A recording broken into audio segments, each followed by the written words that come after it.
Welcome to SJ square academy. കഴിഞ്ഞ ക്ലാസ്സിൽ നമ്മൾ പഠിച്ചത് അധ്യായം 19 ആണ്. സാൻമാർഗിക വികാസത്തെക്കുറിച്ചിട്ടാണ് നമ്മൾ പഠിച്ചത്. സാൻമാർഗിക വികസനത്തെ പറ്റി ധാരാളം പഠനങ്ങൾ നടത്തിയത് ആരാണ്? ലോറൻസ് കോൾബർഗ് ആണ്. അതുപോലെ ഹെയ്ൻസ് ഡിലേമ, ഹെയ്ൻസിന്റെ കഥ നമ്മൾ പഠിച്ചു കഴിഞ്ഞു.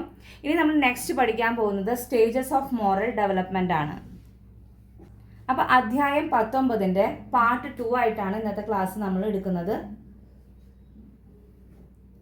കോൾബർഗ് നടത്തിയ ഗവേഷണത്തിൽ സാൻമാർഗിക വികാസത്തിന് 3 തലങ്ങളിലായി 6 ഘട്ടങ്ങൾ കണ്ടെത്തി. ഇതിൽ ആദ്യത്തെ 2 ഘട്ടങ്ങളെ വ്യവസ്ഥാപിത പൂർവ്വതലമെന്നും പ്രീ കൺവെൻഷണൽ സ്റ്റേജ്, അടുത്ത 2 ഘട്ടങ്ങളെ വ്യവസ്ഥാപിത തലമെന്നും കൺവെൻഷണൽ സ്റ്റേജ്, ഒടുവിലത്തെ 2 ഘട്ടങ്ങളെ വ്യവസ്ഥാപിത ആനന്തര തലമെന്നും പോസ്റ്റ് കൺവെൻഷണൽ സ്റ്റേജ് അദ്ദേഹം വർഗീകരിച്ചു. സ്റ്റേജസ് ഓഫ് മോറൽ ഡെവലപ്മെന്റ് നമുക്ക് ഡീറ്റെയിൽ ആയിട്ട് പഠിക്കാം. അപ്പം 3 തലങ്ങളാണ് ഉള്ളത് അല്ലേ? അതിൽ ഫസ്റ്റത്തെ തലമാണ് പറയാൻ പോകുന്നത് വ്യവസ്ഥാപിത പൂർവ്വതലം, അതായത് പ്രീ കൺവെൻഷണൽ സ്റ്റേജ് 4 തൊട്ട് 10 ഇയേഴ്സ് വരെയാണ്. അതിൽ വരുന്ന 2 ഘട്ടങ്ങളുണ്ട്. അതിൽ ആദ്യത്തെ ഘട്ടം പണിഷ്മെന്റ് ആൻഡ് ഒബീഡിയൻസ് ഓറിയന്റേഷൻ, ശിക്ഷയും അനുസരണയും. ഇതാണ് ആദ്യത്തെ ഘട്ടം. ഈ ഘട്ടത്തെ അനുസരണയുടെയും ദണ്ഡനത്തിന്റെയും സ്ഥാനീകരണം എന്ന് വിശേഷിപ്പിക്കുന്നു. തുടക്കത്തിൽ ശിക്ഷയെക്കുറിച്ചുള്ള ഭയമാണ് കുട്ടിയുടെ സന്മാർഗബോധത്തെ നിയന്ത്രിക്കുന്നത്. ശിക്ഷ ഒഴിവാക്കാൻ വേണ്ടി കുട്ടി മുതിർന്നവരെ അനുസരിക്കുന്നു. അപ്പൊ ഇത്രയാണ് പണിഷ്മെന്റ് ആൻഡ് ഒബീഡിയൻസ് ഓറിയന്റേഷൻ, ശിക്ഷയും അനുസരണയിലും വരുന്നത്. അപ്പൊ ഇതൊരു പ്രീവിയസ് ക്വസ്റ്റ്യൻ ആണ്. ശിക്ഷ ഒഴിവാക്കാൻ വേണ്ടി കുട്ടി മുതിർന്നവരെ അനുസരിക്കുന്ന തലം ഏത്? അങ്ങനെ ക്വസ്റ്റ്യൻ വന്നിട്ടുണ്ട്. അപ്പൊ ഏതാണ് തലം? വ്യവസ്ഥാപിത പൂർവ്വതലത്തിലാണ് വരുന്നത്. ഘട്ടം ഏതാണ്? പണിഷ്മെന്റ് ആൻഡ് ഒബീഡിയൻസ് ഓറിയന്റേഷൻ, ശിക്ഷയും അനുസരണയിലാണ് വരുന്നത്. ഇനി രണ്ടാമത്തെ ഘട്ടം ഇൻസ്ട്രുമെന്റൽ റിലേറ്റിവിസ്റ്റ്, പ്രായോഗികമായ ആപേക്ഷികത്വം. മുതിർന്നവരുടെ നിർദ്ദേശങ്ങളെ അവർ അനുസരിക്കുന്നത് തങ്ങളുടെ ആവശ്യങ്ങൾ തൃപ്തിപ്പെടുത്താൻ അത് സഹായകമാകും എന്നുള്ളത് കൊണ്ടാണ്. രണ്ടാമത്തെ തലമാണ് വ്യവസ്ഥാപിത തലം, കൺവെൻഷണൽ സ്റ്റേജ്. 10 തൊട്ട് 13 വയസ്സ് വരെയാണ്. അതിൽ വരുന്ന മൂന്നാമത്തെ ഘട്ടം ഇന്റർപേഴ്സണൽ കൺകോർഡൻസ് ഓറിയന്റേഷൻ. ഇതിനെ തന്നെ good boy nice girl orientation എന്നും പറയും. അന്തർവൈയക്തിക സമന്വയം.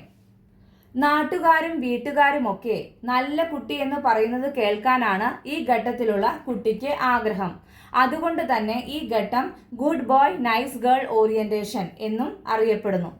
അപ്പൊ ഇത് good boy nice girl orientation വരുന്ന തലം ഏതാണ്? വ്യവസ്ഥാപിത തലം. ഈ ഘട്ടത്തിൽ സംഘത്തിലെ മറ്റംഗങ്ങളുടെ അംഗീകാരം നേടാനുള്ള ആഗ്രഹമാണ് കുട്ടികളുടെ സാൻമാർഗിക ബോധ സങ്കല്പത്തിന് ആധാരം. നാലാമത്തെ ഘട്ടം നിയമസുസ്ഥിതി പാലനം, ലോ ആൻഡ് ഓർഡർ ഓറിയന്റേഷൻ. സമൂഹത്തിൽ നിന്നുള്ള കുറ്റപ്പെടുത്തലുകൾ ഒഴിവാക്കുന്നതിനായി കുട്ടി സാമൂഹിക നിയമങ്ങൾ അനുസരിക്കുന്നു. ഈ ഘട്ടത്തിൽ കുട്ടികൾ സാമൂഹിക നിയമങ്ങളെ ആധാരമാക്കിയാണ് കാര്യങ്ങളുടെ ശരിയും തെറ്റും നിർണയിക്കുന്നത്. മൂന്നാമത്തെ തലം വ്യവസ്ഥാപിതാനന്തര തലം, പോസ്റ്റ് കൺവെൻഷണൽ സ്റ്റേജ്. 13 വയസ്സിന് ശേഷമാണ്.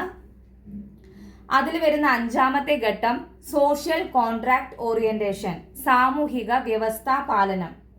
മനുഷ്യ അവകാശങ്ങളെയും സാമൂഹിക ക്ഷേമത്തെയും വിലമതിച്ചുകൊണ്ട് വ്യക്തികൾ യുക്തിപൂർവം സ്വയം ചിന്തിക്കുന്നു. ഇനി 6ാമത്തെ ഘട്ടം യൂണിവേഴ്സൽ എത്തിക്കൽ പ്രിൻസിപ്പിൾ ഓറിയന്റേഷൻ, സാർവജനീന സദാചാര തത്വം. ഈ ഘട്ടത്തിൽ വ്യക്തികൾ സാൻമാർഗിക ബോധത്തെ വിലയിരുത്തുന്നത് സ്വയം തെരഞ്ഞെടുത്ത സാൻമാർഗിക സിദ്ധാന്തങ്ങളുടെ അടിസ്ഥാനത്തിലാണ്.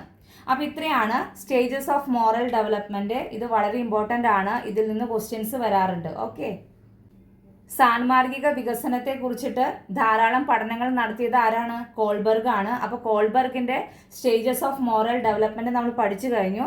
ഇനി നെക്സ്റ്റ് സാൻമാർഗിക വികസനത്തെ കുറിച്ച് പഠനം നടത്തിയ ആളാണ് പിയാഷെ. അപ്പൊ സാൻമാർഗിക വികസനം എന്ന് കേൾക്കുമ്പോൾ കോൾബർഗും ഓർമ്മ വരണം, പിയാഷെയും ഓർമ്മ വരണം. അപ്പൊ പിയാഷെയുടെ സാൻമാർഗിക വികസന ഘട്ടങ്ങൾ. പിയാഷെയുടെ അഭിപ്രായത്തിൽ സാൻമാർഗിക വികസനത്തിൽ 4 ഘട്ടങ്ങൾ ഉണ്ട്. ഫസ്റ്റ് വൺ അനോമി, 0 തൊട്ട് 5 ഇയേഴ്സ് വരെയാണ്. നൈസർഗിക പരിണിത ഫലത്തിന്റെ വിനയനം, ഡിസിപ്ലിൻ ഓഫ് നാച്ചുറൽ കോൺസിക്വൻസസ് എന്നാണ് ഈ ഘട്ടത്തെ റൂസോ വിശേഷിപ്പിക്കുന്നത്. ഈ പോയിന്റ് ഓർത്തു വെക്കണം. Second one ഹെറ്ററോണമി authority. 5 തൊട്ട് 8 ഇയേഴ്സ് വരെയാണ്. ഈ ഘട്ടത്തിലെ സാൻമാർഗിക വികസനത്തെ കൃത്രിമ പ്രത്യാഘാതത്തിലൂടെ കൈവരുന്ന വിനയനം ഡിസിപ്ലിൻ ഓഫ് ആർട്ടിഫിഷ്യൽ കോൺസിക്വൻസസ് എന്ന് വിശേഷിപ്പിക്കുന്നു. അപ്പോൾ ഈ പോയിന്റ് ഇമ്പോർട്ടൻ്റ് ആണ്. കൃത്രിമ പ്രത്യാഘാതത്തിലൂടെ കൈവരുന്ന വിനയനം ഡിസിപ്ലിൻ ഓഫ് ആർട്ടിഫിഷ്യൽ കോൺസിക്വൻസസ് വരുന്ന ഘട്ടം ഏതാണ്? ഹെറ്ററോണമി അതോറിറ്റി. നൈസർഗിക പരിണിത ഫലത്തിന്റെ വിനയനം ഡിസിപ്ലിൻ ഓഫ് നാച്ചുറൽ കോൺസിക്വൻസസ് വരുന്ന ഘട്ടം ഏതാണ്? അനോമി. ഈ 2 പോയിന്റ് ഓർത്ത് വെക്കണം. Third one ഹെറ്ററോണമി reciprocity. 8 തൊട്ട് 13 വയസ്സ് വരെയാണ്. ഈ ഘട്ടത്തിൽ സാൻമാർഗിക വ്യവഹാരത്തെ നിയന്ത്രിക്കുന്നത് പാരസ്പര്യമാണ്. ഈ ഘട്ടത്തിൽ സമവയസ്കരുമായുള്ള സഹകരണത്തിൽ അധിഷ്ഠിതമാണ് സന്മാർഗബോധം. ഇനി ഫോർത്ത് വൺ ഓട്ടോണമി അഡോൾസൻസ്. 13 തൊട്ട് 18 വയസ്സ് വരെയാണ്. ഈ ഘട്ടത്തെ പിയാഷെ നീതിബോധത്തിന്റെ ഘട്ടം എന്ന് വിശേഷിപ്പിക്കുന്നു. അപ്പോൾ ഈ പോയിന്റ് ഇമ്പോർട്ടൻ്റ് ആണ്. പിയാഷെ നീതിബോധത്തിന്റെ ഘട്ടം എന്ന് വിശേഷിപ്പിച്ച ഘട്ടമേത്? Autonomy adolescence. ഈ ഘട്ടത്തിൽ സ്വതന്ത്ര വ്യവഹാരമാണ് സാൻമാർഗിക വികസനത്തിന് ആധാരം. അപ്പോൾ ഇന്നത്തെ ക്ലാസ് ഇത്രയുള്ളൂ. Thank U.